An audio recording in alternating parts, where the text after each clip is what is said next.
Ya,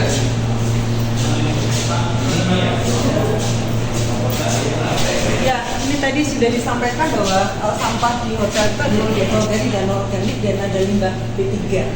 Nah, contoh yang di hotel semuanya hampir sama ya. Di hotel berbintang ini menjadi satu persyaratan, khusus dan hotel bintang 3. Nah, ini adalah limbah B3, di mana tentunya penanganan itu transporternya memang tidak setiap hari, tetapi kita kumpulkan. Kemudian nanti setiap 3 bulan sekali akan mereka ambil. Jadi contoh limbah B3-nya itu adalah bola lampu, aki, baterai, ya itu masuk ke sini, oli, misalnya kalau ada oli minyak itu tidak masuk di sini. Nah ini adalah yang limbah 3. Mohon maaf kami tidak bisa buka karena memang agak beracun dan berbahaya ya dalam hal ini. Nah ini kemudian ini adalah dry garbage. Dry garbage itu sebenarnya ada organik dan non organik, di mana ini adalah jadi kami pisah adalah yang tadi organik dan non organiknya. Nah di tempat kami yang sampah organik itu sudah kami kelola. Silakan Pak Tias, ini adalah kalau tempat kami adalah monitoring, tapi juga Pak Tias ini bertanggung jawab untuk pengelolaan sampah yang sudah kami lakukan di hotel kami. Masing-masing mempunyai kapasitas. Jadi kurang lebih untuk 7 tanki ini kapasitasnya adalah kurang lebih 100 kilo sekali untuk prosesnya. Dan dari 100 kilo ini kurang lebih membutuhkan waktu 2-3 bulan. Ya, ketika sudah mencapai 2-3 bulan, sampah ini menjadi habis. Contoh yang paling akhir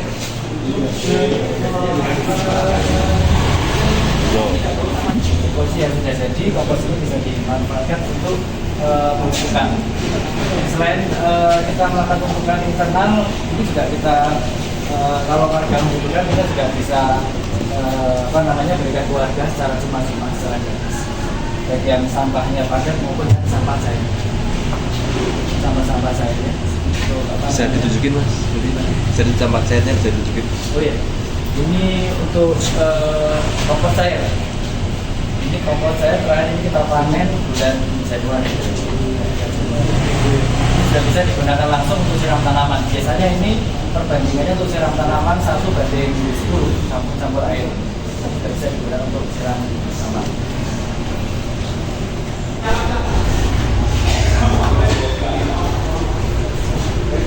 Ini ya, hasil keringnya ini ya. Adalah mengelola untuk sampah dasarnya atau organik.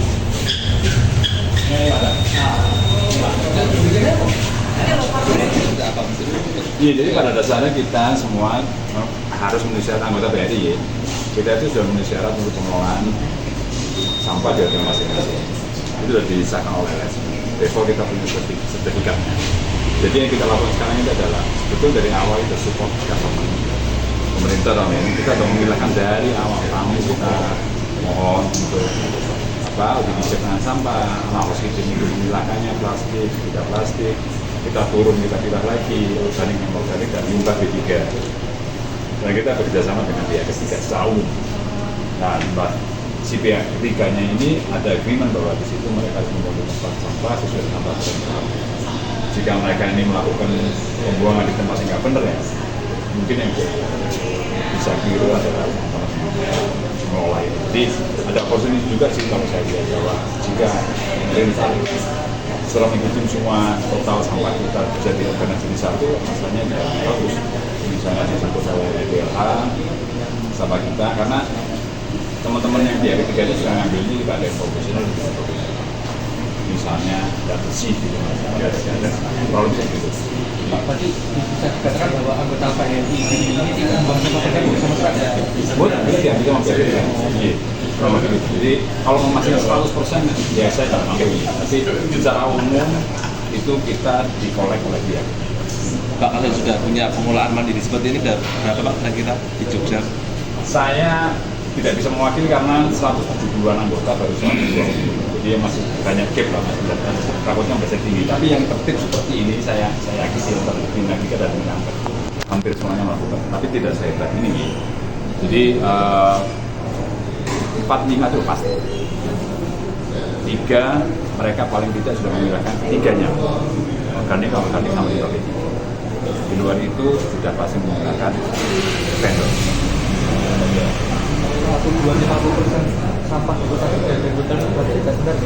Saya tidak membaca spesifik, pun membaca sepintas.